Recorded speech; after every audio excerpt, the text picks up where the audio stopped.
Yo quisiera hacer un llamamiento de manera especial a los hombres del ejército y en concreto a las bases de la Guardia Nacional, de la policía, de los cuarteles. Hermanos, son de nuestro mismo pueblo, matan a sus mismos hermanos campesinos y ante una orden de matar que dé un hombre, debe de prevalecer la ley de Dios que dice no matar. Ningún soldado está obligado a obedecer una orden contra la ley de Dios. Una ley inmoral, nadie tiene que cumplirla.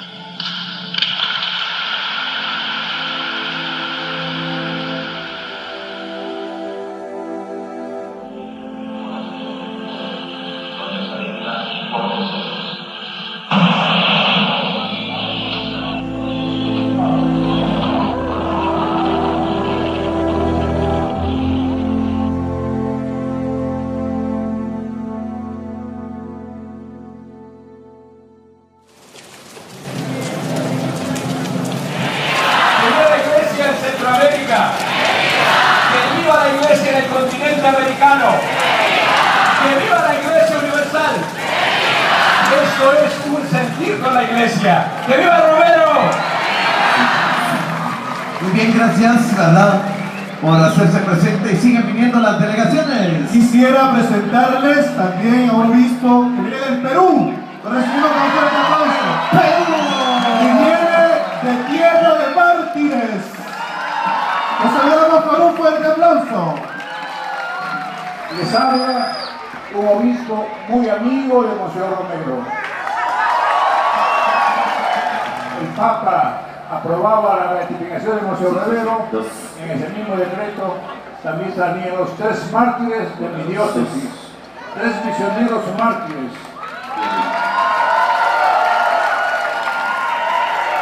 Venimos desde las 5 de la mañana desde Honduras, salimos de nuestro seminario, venimos en tres buses. Nosotros venimos de las ciudades de Guatemala, somos partícipes de esta gran fiesta, ¿va?, a nivel mundial, se puede decir, ¿va?, porque para el pueblo católico, ¿va?, él es un gran mártir, ¿va?, entonces estamos muy contentos. Es un evento eclesial, somos hijos de la iglesia. Es un mártir de nuestro lugar, de nuestra zona, Centroamérica, y ha sido para nosotros un testimonio de voz profética en medio de nuestra sociedad tan marginada y tan discriminada.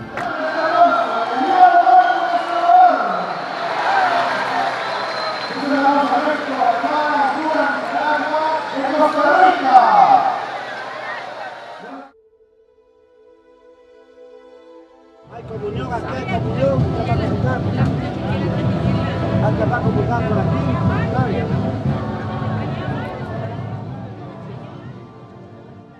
El 23 del mayo de este año, el arzobispo Óscar Arnulfo Romero será proclamado beato como mártir de la Iglesia Universal. From Saturday, May 23rd, Salvadorian Monsignore Oscar Romero is the first martyr bishop of America. Esta beatificación también se convierte en un milagro para El Salvador. ¿Por qué? Porque esto nos permite a nosotros, a partir de su doctrina, a partir de su pensamiento, tratar de unir a nuestro país y enfrentar los nuevos retos que tenemos. 5 cardinals, 220 bishops, 1,200 priests, and more than 300,000 followers gathered in El Mundo Square in El Salvador to witness the long-awaited beatification. This act seemed to put an end to a vigil that had begun no less than 35 years ago. Para que el venerable siervo de Dios, Óscar Arnulfo Romero Galdames, obispo y mártir, pastor según el corazón de Cristo, evangelizador y padre de los pobres, en adelante se le llame beato.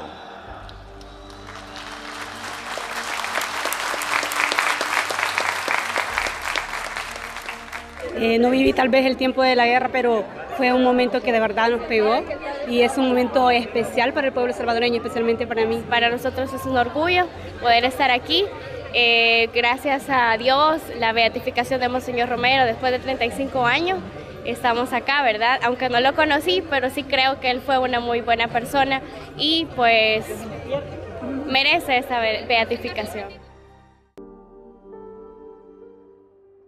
Monsignor Romero was appointed Bishop of El Salvador in 1977. Dubbed a communist and victim of military persecution, the image of Romero continues to generate controversy. Hoy, afortunadamente, tengo la dicha enorme de llegar a estas alturas de la vida y disfrutar realmente del momento de la beatificación del arzobispo Romero. No porque tenga interés en la iglesia institucional, sino porque es época de rectificación, de reparación y de restauración de la figura y la historia del arzobispo Romero, que este pueblo lo consideró santo desde el inicio, después de su muerte, pero en su propia iglesia tuvo tribulaciones, desaciertos, recriminaciones a lo que hizo Romero, ya muerto durante el proceso de beatificación. Romero's canonization cause began in 1990, and in 1994, the formal request was presented to his successor, Arturo Rivera Damas. However, the beatification of Monsignor Romero has taken 35 years to arrive. What are the reasons for this delay? Why has a cause such as Monsignor Romero's, whom many considered as the martyr of the Americas while still alive, been so stagnant? Pero el rechazo a Monseñor Romero era muy visceral, incluso en vida y en la iglesia salvadoreña, que es quien más lo conocía. La mayoría de la conferencia episcopal salvadoreña estaba en contra de Monseñor Romero, en contra al punto de que cuando en Puebla, México, en 1979 se juntan los obispos latinoamericanos, el enviado del Salvador no es Romero. El enviado es un obispo conservador y Romero llega con invitación personal, digamos, de metido en términos prácticos. Él no era el representante de la iglesia salvadoreña a pesar de ser el arzobispo de San Salvador. During 3 years' homilies, newspapers and letters were analyzed as an investigation was opened to the cause of Monsignor Romero. In 2000, John Paul II introduced the name of Monsignor as a witness of faith. Everything seemed to follow its course. However, the process stalled. Hundreds of letters arrived in the Vatican accusing Romero of influencing politics, of being a communist. In San Salvador, the figure of Monsignor was being used as a political instrument. Tenía detractores en la iglesia, no solamente laicos o gente de derecha o gente del ejército, sino que obispos estaban contra él, no estaban de acuerdo con lo que él hacía. Mucha gente pidiendo, gente de la curia, gente progresista pidiendo la beatificación de Romero y la derecha escribiendo en los medios y mandando cartas a Roma de que era comunista.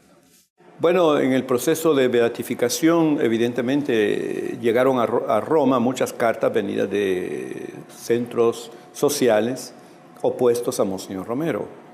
Para muchos que en el Vaticano también no querían que la causa progresara, eran como argumentos que decían, mejor no hagamos progresar este asunto, hagamos que se atrase o vaya lentamente hasta que se diluyan todas estas aprehensiones de este sector social que siempre fue muy adicto a la iglesia, en lo cual se apoyaban estas fuerzas sociales para decir que ellos eran los dueños de la iglesia católica, llegar así hasta eso mismo, ¿no? But in addition to the swarm of factors, a character stands out in the obstacle race for beatification. Alfonso López Trujillo, a Colombian cardinal who was in charge of all Latin American affairs. According to resources, Trujillo was directly opposed to Romero's cause and prevented the process from continuing on. la razón por la que la beatificación de Monseñor Romero se ha tardado tanto, hay que buscarla dentro de la Iglesia y dentro de la oposición que había y al interior de la Iglesia. Es decir, la figura emblemática que se ha agarrado como el opositor es la de un cardenal colombiano que es Trujillo, y que fue hasta que él murió, el cardenal Trujillo, que se empezó a destapar aquello. Y era encargado de la Iglesia de América Latina en el Vaticano. Usted sabe que en el Vaticano pues está el Papa, ¿verdad? Pero el Papa se hace ayudar por un representante suyo para tal continente, para tal otro, para tal otro. Y López Trujillo lo era para América Latina, por lo tanto era un hombre muy poderoso. Y él tenía, era como el que llevaba la batuta o la palabra de todos estos sectores sociales pudientes y de una notoriedad católica tradicional. Y estando estos estamentos sociales opuestos a Monseñor Romero, él se oponía furibundamente a que el proceso se llevara adelante y se opuso hasta donde pudo, ¿verdad? Solo que claro, en el Vaticano hay también gente muy responsable y muy inteligente que a pesar de todo llevaban la causa adelante, aunque siempre había frenos y frenos y frenos y frenos, hasta que llegó nuestro Papa Francisco, que conoce muy bien nuestro ambiente, y él desbloqueó todo este asunto.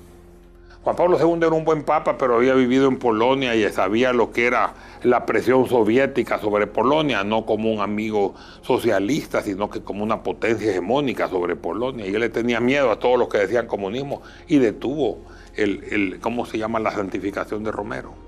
Hoy tenemos este papa, que es franciscano y jesuita, que sabe y tiene la política y conoce las cosas, que ya lo beatificó. Hoy todo el mundo tiene que aceptarlo, beato y mártir. Oscar Romero was born in Barrios City. Early on, he showed a spiritual restlessness. At 13, he entered the minor seminary of San Miguel, and in 1937, he was sent to Rome to be a pupil of Pope Paul VI. In 1943, he returned to El Salvador. Before being appointed archbishop, Romero was pastor, secretary of the Episcopal Conference, and auxiliary bishop of San Salvador. When Pope Paul VI appointed him Archbishop of San Salvador, a strange atmosphere arose, since many priests of the archdiocese preferred Monsignor Arturo Rivera for the position. Several opinions agree that choosing Romero as archbishop was due to the decision to choose a conservative candidate.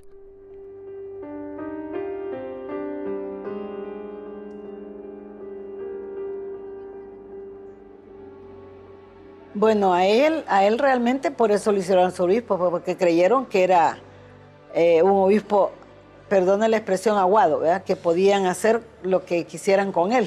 Bueno, si dicen que el día que lo nombraron fue aquí en San José de la Montaña, en el 1977, dicen que nadie le aplaudió ni nada.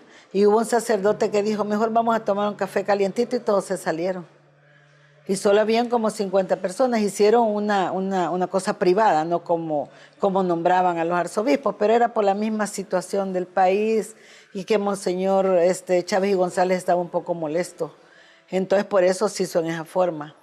Y yo recuerdo que Monseñor Rivera Damas en algún momento me confió algo como medio secreto, que en el Vaticano le habían dicho antes de elegir al arzobispo aquí, que necesitaban un obispo menos crítico del gobierno que él, y por eso elegían a Monseñor Romero. Monseñor no pertenecía desde ningún punto de vista a lo que en ese momento se podía considerar como el clero, el catolicismo progresista. Monseñor era más bien una persona bastante conservadora. Yo creo que en realidad por eso lo eligieron en el Vaticano, porque creían a la muerte de Monseñor Chávez y González, al que le tocaba obviamente ser su sucesor, que era Monseñor Rivera, en el Vaticano desconfiaban de él, porque les parecía que podía ser un poco tirado a la izquierda. Entonces lo hicieron solo administrador apostólico. Y cuando ya hubo necesidad de poner ya un arzobispo, después de unos años de estar Monseñor Rivera en esa calidad, pusieron a Romero porque creyeron que Romero iba a ser un obispo conservador. Shortly after accepting the title, Monsignor Romero asked for accommodation in the Hospital of Divine Providence, leaving aside the luxuries and giving his first lesson of humbleness. Y cuando fue nombrado arzobispo, él viene con las hermanas a pedir un lugar donde vivir. Ya antes le han ofrecido casa en las colonias más ricas de la ciudad, la San Benito y la Escalón, pero él no aceptó, sino que viene así, humildemente con las hermanas. Llega con la Madre Lucita, la superiora de la comunidad, y le dice, vengo a pedir un lugar donde vivir. Entonces le dice la hermana, ¿cómo usted siendo un monseñor viene con nosotras a pedirnos dónde vivir? Sí, lo que necesito es un cuarto, un baño y un servicio. En sí lo que le ofrecen las hermanas, que le acomodaron un cuarto acá atrás del altar de la capilla, pero viendo acá que lo visitaban muchas personas, él las atendía en la banca de acá de la capilla. Entonces por eso deciden las hermanas construirle un lugar especial, privado, para él. What used to be the house of Monsignor Romero is today a small museum visited every day by pilgrims from around the world.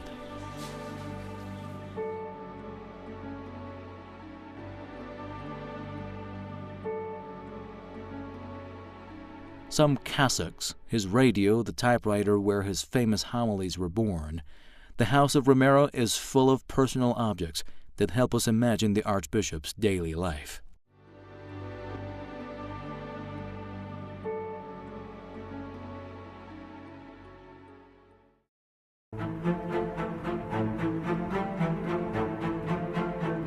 Romero's appointment did not happen at a random time. What was happening in El Salvador when Monsignor Romero accepted the title of Archbishop? 5 years earlier, in 1972, the election won by the Conservative Party was denounced as electoral fraud, which unleashed a popular demonstration that was quelled, leaving dozens dead and missing.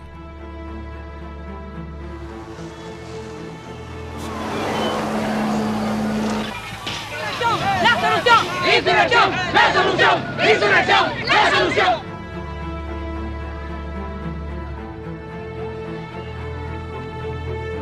Perdónalos porque no saben lo que hacen.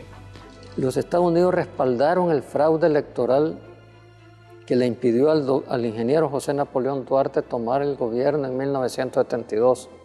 La historia de este país hubiera sido totalmente distinta si los gringos no hubieran actuado de la manera en que actuaron. Y como me dijo a mí un diplomático norteamericano a fines de 1972, a mí como dirigente demócrata cristiano, Héctor, lo felicito. Nunca creí que ustedes iban a ganar las elecciones, pero como usted es una persona muy inteligente, entenderá que no les podíamos entregar el gobierno. Monseñor Romero viene a poner un parteaguas en la forma en cómo la Iglesia tiene su relación con el gobierno y con el pueblo. La Iglesia Católica, los líderes siempre habían tenido una buena relación con los gobiernos. Llega Monseñor Romero promovido también por la clase económica y por los gobiernos de turno, que lo veían bien como un nuevo arzobispo. Pero una vez él asume el papel, el rol de líder de la Iglesia, empieza a haber un gobierno autoritario y cómo este gobierno pues empieza a atacar a algunos de sus líderes, algunos de sus sacerdotes y del pueblo. Vemos a un Monseñor Romero que está con el pueblo, que visita las comunidades, que hace misa en los cantones, lugares donde tradicionalmente un arzobispo no visita, haciendo reclamos directos, públicos, hacia el gobierno, cambiando la forma tradicional de la Iglesia y hablando hacia la clase dominante. In the midst of this agitated climate, several priests were expelled from the country. They were not allowed to return, but there was also a key trigger, a fact that marked a before and after in the character of Monsignor Romero, an incident that would forever mark Romero's commitment with his people, the murder of Rutilio Grande.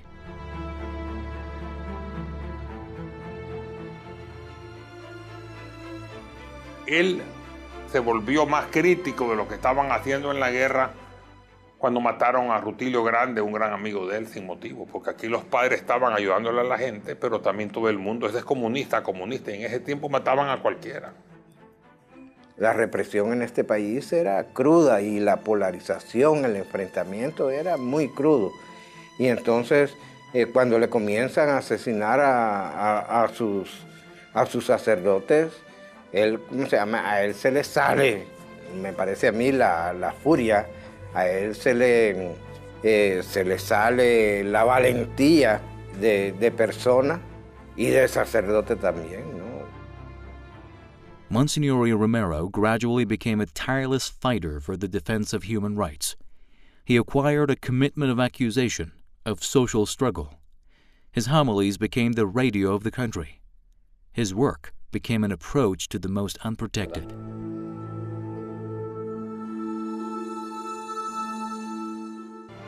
Pues lo que predico siempre, ¿verdad? Que esta es la evidencia de lo que estoy diciendo, la injusticia social. His relationship with Roberta Cuellar goes back to the first year of Monsignori as Archbishop. They started working together from then on the Project for Legal Aid, an office where allegations of human rights violations were received. The objective of the project was to offer support to all those who could not defend themselves against these violations, those who were abandoned or unprotected.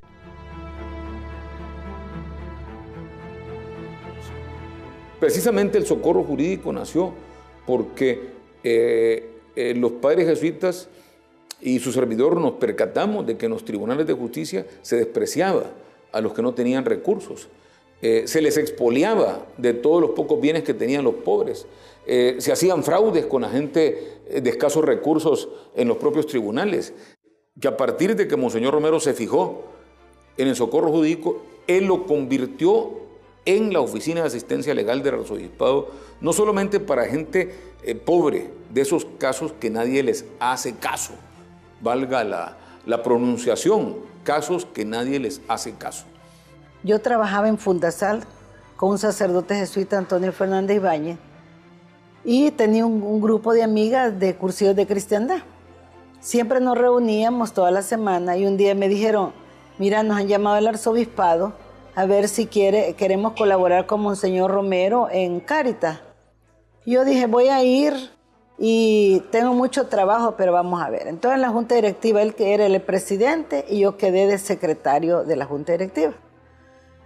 Yo dije, esto va a estar bien difícil, quizás me voy a retirar pronto, pero gracias a Dios que no lo hice, porque para mí es una dicha haber estado cerca de Monseñor, haberlo conocido y haber trabajado con él. In addition to developing clear social work, Monsignori became an almost omnipresent voice in El Salvador.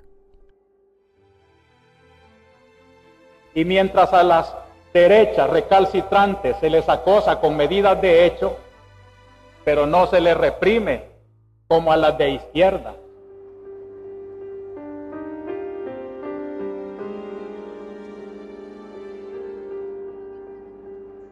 His homilies, the healing broth of many Salvadorians who lived in the difficult times of a dictatorship.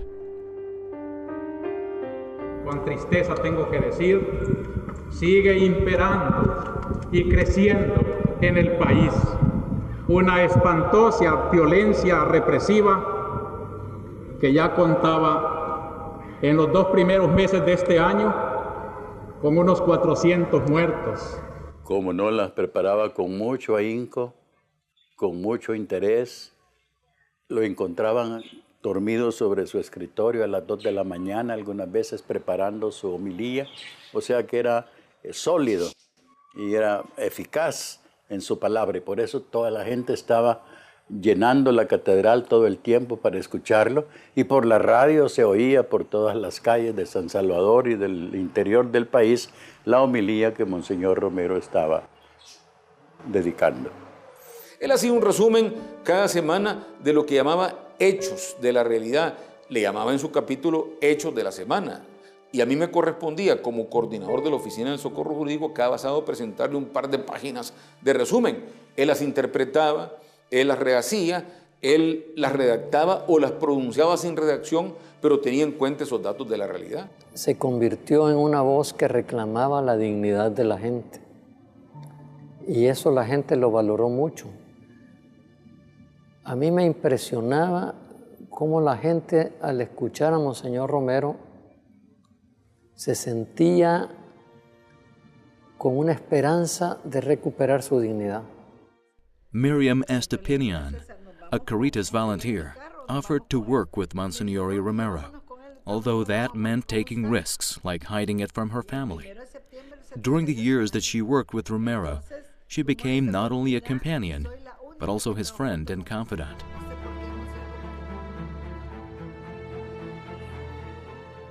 Yo siempre iba a las misas, a la catedral.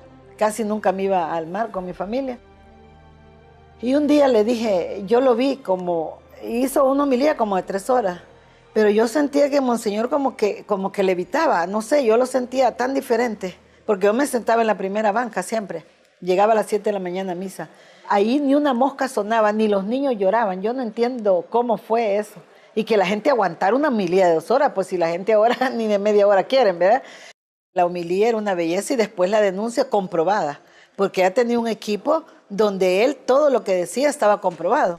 Monsignor Romero denounced the abuses against the rights of peasants, workers, and priests in his homilies, in a context of violence and military repression.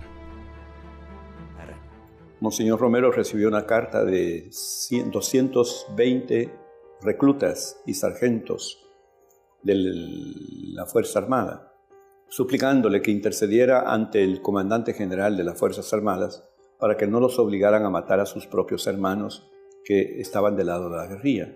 La orden era que si tu hermano de sangre está ahí, mátalo, y mátalo el primero.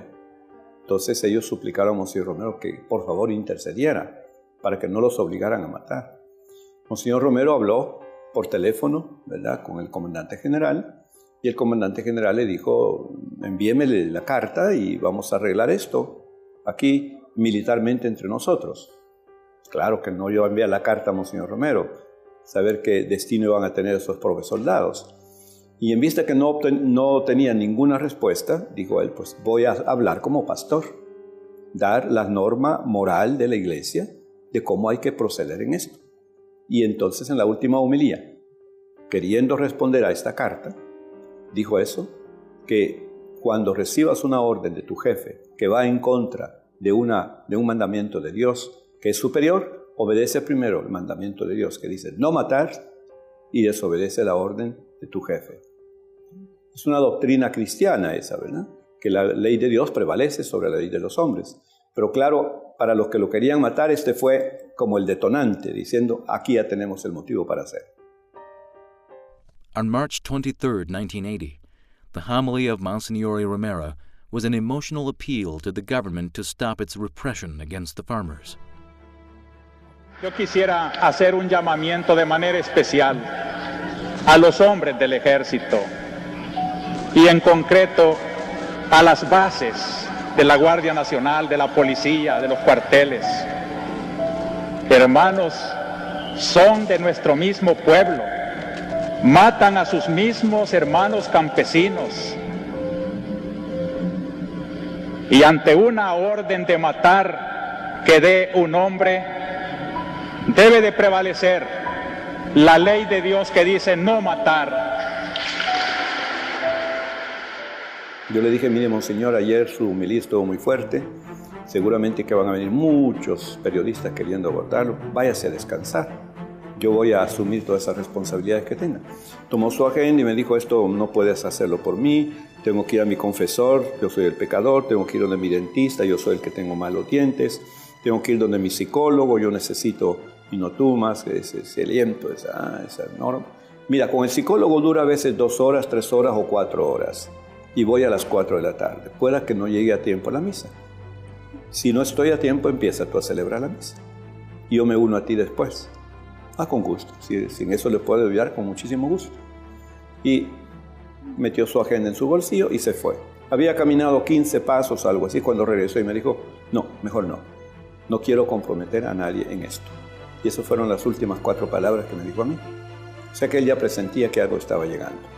Era la única voz que existía qué criticaba al gobierno? Nadie se atrevía a hacerlo. A las aproximadamente 8:30, 9 de la mañana, me llamó y me dijo, ¿qué tal, Beto? Vio la prensa. Esa mañana en la prensa gráfica apareció una noticia de última hora en que la Fuerza Armada, el comité de prensa de la Fuerza Armada, señalaba que el arzobispo Romero había cometido un delito el domingo.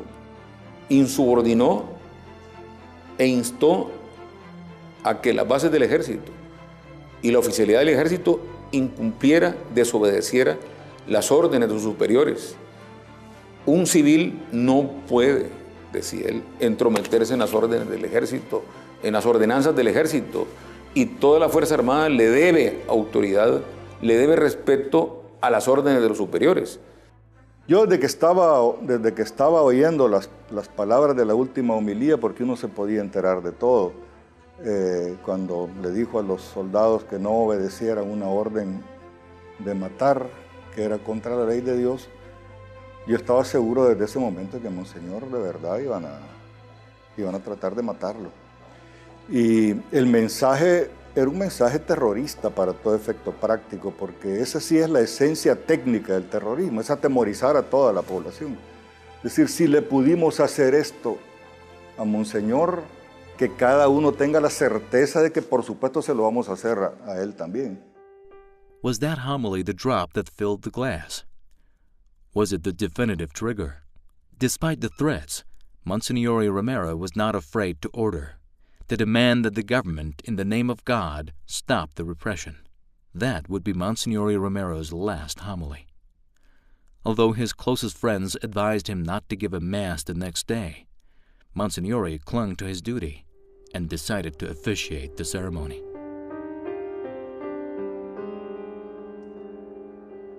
Las hermanas también acá en la mañana reciben llamadas telefónicas avisando a Monseñor Romero que no fuera a celebrar la Eucaristía de este día. Pero él se compromete con un periodista a celebrar la Eucaristía, esa misa privada, por el aniversario de la señora Sara Meardi de Pinto.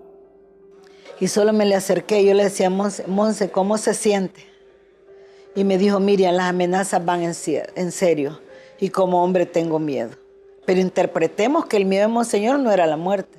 Él le tenía miedo a que lo fueran a sacar del carro, de algún lugar, desaparecieran su cuerpo, que lo torturaran como tantas torturas había visto a su sacerdote. Those who spent time with him day to day remember well the day of March 24th, 1980, the day that Monsignor would officiate his last Mass. Ese día, lunes 24, fue muy cargado para Monseñor Romero. Contaban las hermanas, que ya murieron, ¿verdad? Todas, que comparte con ellas el desayuno, le celebra la Eucaristía a la comunidad. Luego se va con unos sacerdotes a la playa. Cuenta el abogado Roberto Cuellar que ese día quedaron de juntarse acá para el almuerzo. Pero la reconstrucción de ese día se da la mayor parte en la playa, en el Pacífico. Él fue a descansar con varios sacerdotes, un momento a descansar, y dijo que regresaba a almorzar y nos esperaba en la Divina Providencia. No regresó al almuerzo, se demoró y fue a la iglesia de los jesuitas en Santa Tecla a confesarse con el sacerdote Segundo Ascue. El padre Ascue lo confesó a las 3:30 de la tarde y regresó al hospitalito, a su casa. De ahí me llamó, y me pidió, disculpe que no vine a almorzar. Yo lo estuve esperando que íbamos a almorzar en la Divina Providencia con las monjas muy temerosas de que lo podían asesinar, no ese día, pero las amenazas se habían incrementado ese fin de semana y con mayor intensidad a partir del domingo después del llamamiento. Vamos a matar a ese cura desgraciado, vamos a dinamitar el hospitalito, vamos a secuestrar a ustedes, a las monjas, las vamos a llevar. Amenazas sistemáticas, permanentes, recurrentes fueron las amenazas. Despite these threats, Monsignor Romero wanted to continue with the ceremony. Just before the end of the homily, a shot was heard in the chapel.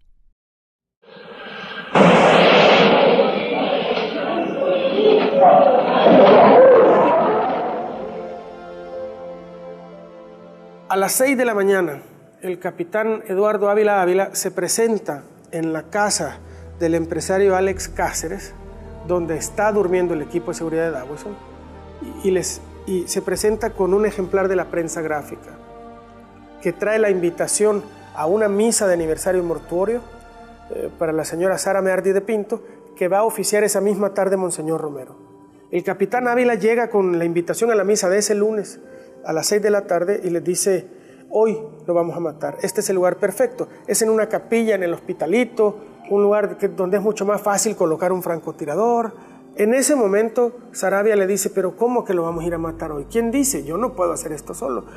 Y el capitán Eduardo Ávila dice: ya hablamos con Roberto, ustedes van a participar. Y Saravia le dice: bueno, yo no puedo hacer eso hasta que no hable con Roberto Dawson.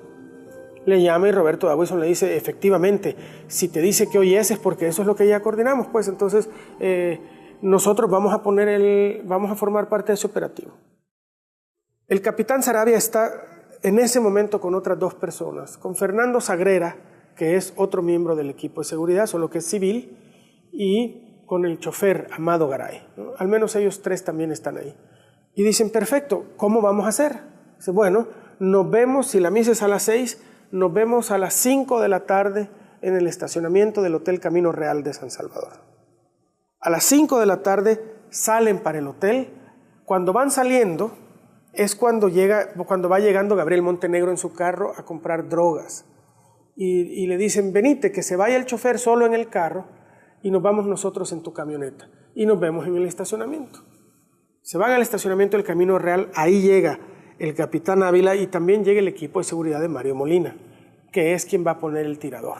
Ahí se coordinan, el tirador se sube al famoso Volkswagen rojo manejado por Amado Garay, el chofer, y se van a las 6 de la tarde, emprenden el camino hacia el Hospitalito.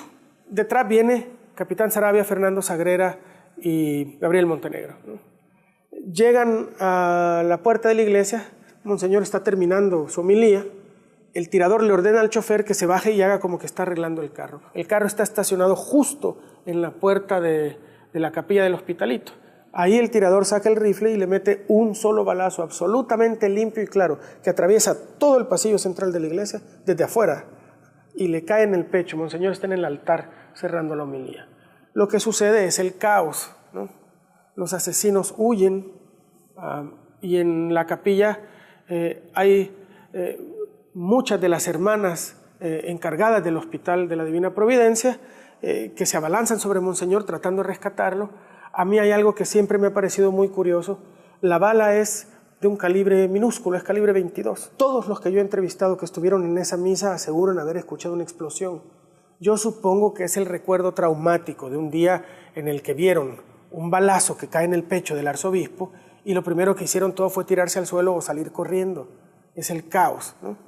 Los asesinos ya huyeron y a Monseñor lo sacan cargando alguna de la gente que está en la misa y otros que van llegando y lo llevan a la Policlínica Nacional a tratar de revivirlo, pero esa misma noche lo declaran muerto. Esas básicamente son las acciones del día del lado de los asesinos. A Monseñor lo matan alrededor de las 6:30 o 6:35 de la tarde. A las 7:30 todo San Salvador lo sabe. A esa hora empiezan los festejos en algunos de los barrios más acomodados, ¿no? Se tiran fuegos artificiales, se dispara al aire, hay fiesta. Y así cierra la noche de San Salvador con la mayor parte de la población llorando a su arzobispo muerto y algunos festejando que ya eliminaron a ese cura comunista, ¿no? If the death of Monsignor Romero was a blow to the country, the Archbishop's funeral became proof that a breach had opened up in El Salvador. And there seemed to be no turning back. The funeral of Monsignor Romero took place 7 days after his death. Nearly 150,000 people gathered. But the bloodletting had not stopped, not even at this ceremony.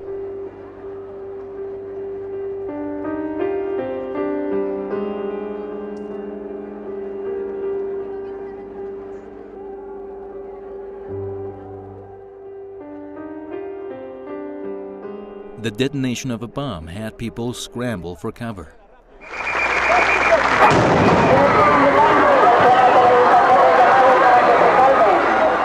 Gunshots flew in different directions. In the aftermath, about 40 people were killed and more than 200 wounded.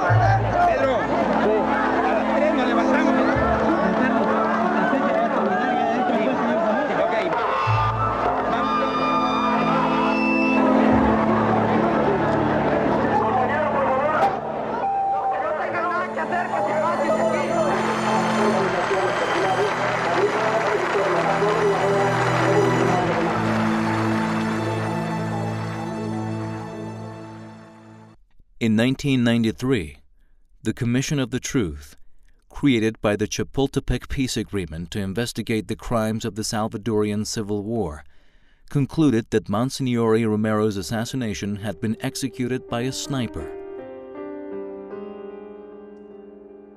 In 2009, the investigation was reopened following a mandate from the Inter-American Commission on Human Rights. 31 years after the assassination, the name of the murderer, Marino Samayoa Acosta, a sub-sergeant of Section 2 of the extinct National Guard, was put on the table.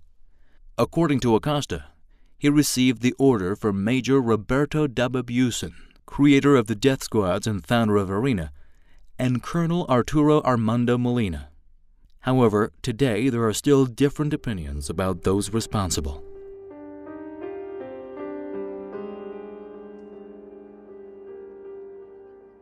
El tema de la Comisión de la Verdad al final quedó como en eso, como un señalamiento, pero no como una averiguación que tenga un sustento ya probatorio. Y te digo, hay de todo tipo de versiones. Hay versiones que obviamente han sido muy suculentas aquí para la izquierda, donde se apropian de esas versiones, y hay otras versiones donde dicen que fue la misma izquierda que lo asesinó para buscar un mártir. Fue un plan orquestado por los mismos grupos que después formaron el FMLN, que ellos fueron los responsables pues, en su momento para crear una figura de un mártir y crear realmente eso, desembocar a lo que empezó la guerra civil en sí. Y no creo realmente que la derecha haya tenido la visión de hacerlo, de eliminarlo para crear un mártir, sino que eso para mi entender fue del otro lado, por parte de la izquierda, que realmente fueron los que instigaron y para poder empezar un conflicto más grande. Yo fui director de la policía justamente después de los acuerdos de paz y hubo muchos señalamientos. Te quiero decir que dentro de la misma izquierda hubo señalamientos muy fuertes de un sector de la izquierda que era más moderado, de un sector de la izquierda más radical hacia un sector de la izquierda beligerante más moderado, y se escondieron una serie de hechos terribles que después fueron surgiendo y saliendo a luz.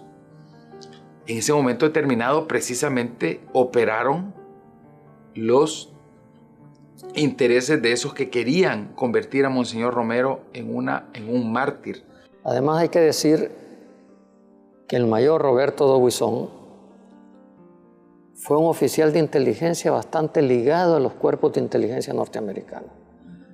Y hay que decir, Mario Zamora fue asesinado exactamente un mes antes de Monseñor, después de que Roberto D'Aubuisson lo mencionó en un programa 4 días antes de su asesinato. Y en ese mismo programa le hizo las mismas acusaciones a Monseñor Romero. Eliminaron al secretario general del partido y mataron al otro polo de la legitimación desde el punto de vista religioso.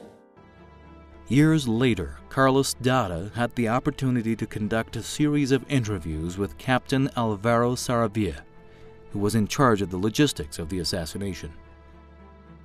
Both the Commission of the Truth and Dada's investigations blame members of the right-wing political party for the murder. Dada's investigations brought to light not only Romero's murderer, but also links between the team that planned the assassination and the military elite. Poco después del asesinato de Monseñor Romero,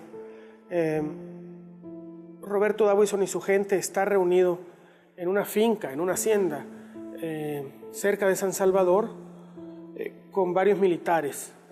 Están conspirando para dar un golpe de Estado. Un coronel, miembro de la Junta de Gobierno y que estaba fuera, digamos, del círculo de los demás militares, el coronel Majano, se da cuenta de esto y envía al ejército a capturar a los que están participando en esa conspiración. Y los capturan a todos. Y en esa captura decomisan la agenda del capitán Saravia, donde están todas las listas de quiénes lo financian, cómo lo financian, números de teléfono, contactos, adentro y afuera del ejército, más un pequeño papel que dice Operación Piña, en el que está el armamento y la operación logística necesaria para ir para llevar a cabo el asesinato de Monseñor Romero. Esa agenda, yo tengo una copia, terminó siendo capturada por el ejército, se ordena el procesamiento de Roberto Davison y después el resto de la cúpula militar ordena la liberación de Roberto Davison y básicamente, para ahorrar una historia larga, expulsa del país al coronel Majano, al que había ordenado la captura. Lo cual para mí es una de las muchas pruebas fehacientes de la complicidad y de la protección de la cúpula militar salvadoreña a las estructuras paramilitares. Es decir, las estructuras paramilitares no eran 5 tiradores locos, que se volvieron locos, que estaban siguiendo a un hombre más loco.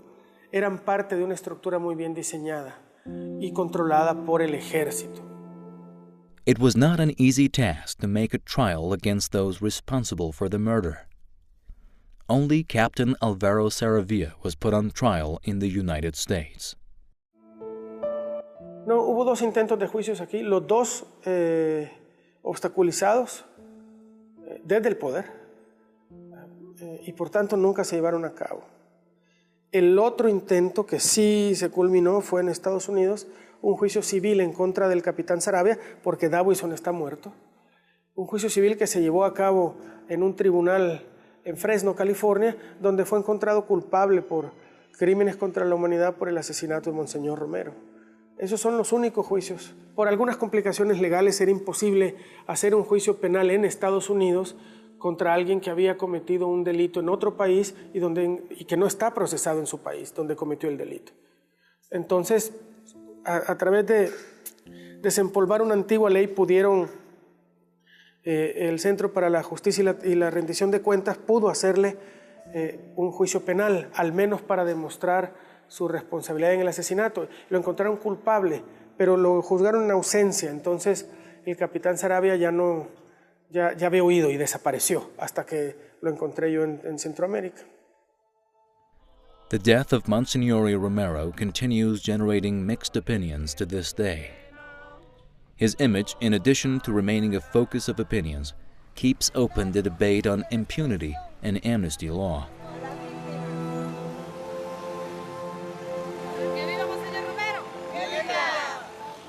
However, this law continues to prevent the punishment of perpetrators of serious human rights violations.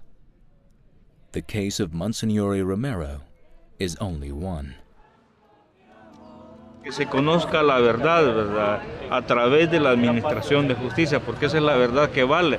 Podemos decir muchas cosas, cómo ocurrió el hecho, pero siempre nos van a estar diciendo que eso no es cierto, porque nunca se hizo justicia. Aquí en nuestro país, pues, no ha habido justicia para los asesinos, tampoco para los asesinos de Monseñor Romero.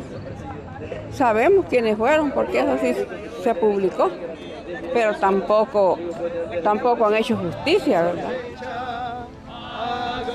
La Comisión de la Verdad se quedó sin dientes para establecer responsabilidades por el contexto de la ley de amnistía que surgió a partir de un mismo partido de derecha que amnistió a las mismas personas que habían cometido crímenes de guerra como el de los sacerdotes jesuitas, por ejemplo, y que dio paso a la impunidad en El Salvador para que ya no se siguiera instruyendo y mucho menos investigando los casos y poder generar responsabilidades penales en contra de los autores directos y mediáticos en este contexto.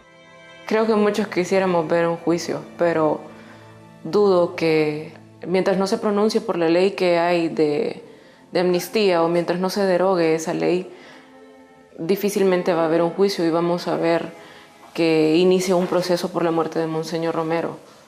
Todos los países de América que sufrieron violaciones de derechos humanos por conflictos armados, por dictaduras, por regímenes autoritarios, han erradicado las leyes de amnistía. Solo queda el adefesio de la ley de amnistía de El Salvador y afecta precisamente la verdad del que es emblema Monseñor Óscar Romero en el mundo del derecho a la verdad para las víctimas de graves violaciones a los derechos humanos. Creo que Monseñor puede significar una base de reconciliación en la medida que no lo convirtamos en un santo de palo al que se le pone veladoras y se le pide el milagro de que arregle el país.